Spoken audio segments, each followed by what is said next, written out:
Hi everyone, welcome to Day One Life. Hopefully by now you have watched the videos and have had a chance spending time in nature and pondered on the exercises.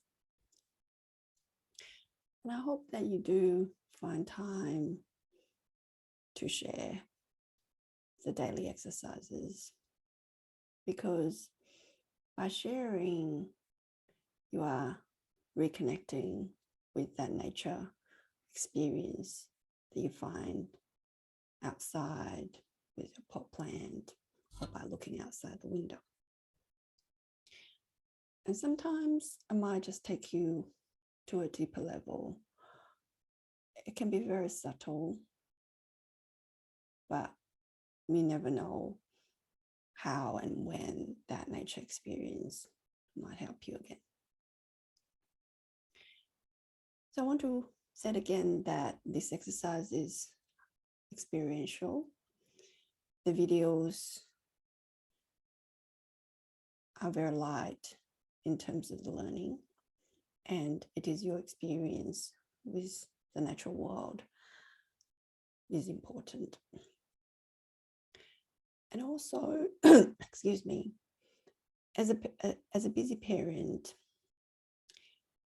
if you can't, for example, find 10 or 20 minutes in a local garden, what can you do? There'll be odd days that you can't, right? Will you be able to tap into the sensory experiences as you walk in your neighborhood, for example, or even from the train station to your house, for example, or near your office building, right? And people might say, oh, there's not a lot of green space in the areas that I just mentioned.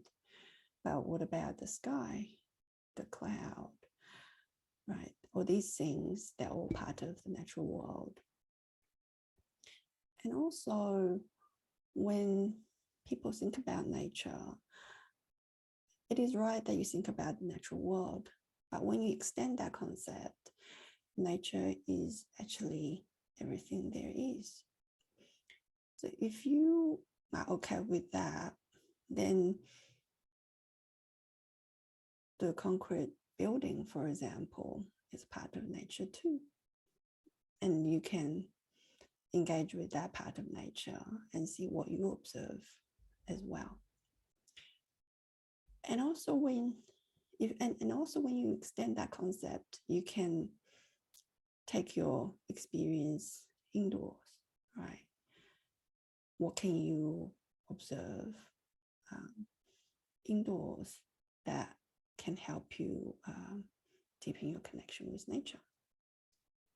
So these are the questions I hope that can open your perspectives if you haven't already thought about them. When you don't have 10 or 20 minutes daily to go to the local garden, to the park, or maybe because you're not well and the weather is not good and you can't go out, then what can you do, right? And otherwise, feel free to set your workstation near your window so that you can look outside your window, have your pot plants near your workstation, for example. And research has shown that by looking at the pot plants near the workstation can help you reduce stress and anxiety. And some research has indicated that can do it by 30 or 40% even. And one of my favorite go-to when I can't really make it outside because my energy level wasn't there or the weather wasn't great, I simply turn on the Spotify soundtracks. And again, it's I'm not prescribing this is what you should do. I'm just trying to open your perspectives about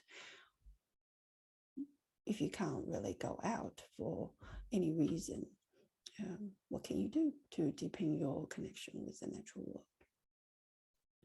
Because every day when we spend that 10 or 20 minutes to listen to the Spotify soundtracks, right? When we can't make outside, when we were ill, for example, then your sensory experiences are still tuned in, and you still feel relaxed when you listen to those soundtracks. You still feel that you're part of the natural world. So these are the minor things that I hope that you could try if you haven't tried already, and see if it can help you deepen your nature connection when you can't make it outdoors. Also, I want to touch upon the sharing. Sharing is very important from the past participants' point of view. They said to me that when there's a task from the instructor, me, to ask them to share, they feel more motivated. So I encourage you to share. You'll get engagement from people, definitely from me. And it is a way to see how others experience the natural world and see whether there is commonality in how we experience the natural world. After all, we are part of nature, right? And the last point I want to touch upon is about the book. It is not mandatory, but in the past, people have said to me, I wish you would have mentioned the book early during the challenge, because they wanted to dive deeper and they were interested in some of the concepts that were mentioned in the book as well. So I hope that if you haven't checked out the book, again, it's not compulsory, but you think that could be helpful for you because you like to take on the nature process as a long-term practice, for example, then please have a think about whether you want to get the book.